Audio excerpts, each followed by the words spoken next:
Ano yung naging parang gateway para gumanda ang buhay ninyo?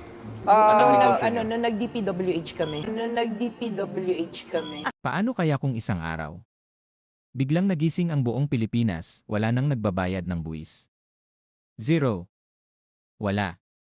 Tulog ang BER, tuliro ang gobyerno. Anong mangyayari? Wala nang makurakot ang mga tiwaling opisyal, yung mga sanay na lumalangway sa billions. Biglang nalugmok sa kawalan, DPWH. Biglang naging DPW hala, breaking news, mga politiko, nagbenta ng private jet, yung anak, nag-grab car na lang kasi wala ng pondo para sa gas ng sports car, at higit sa lahat. Wala ng budget pang party sa Maldives, pero teka.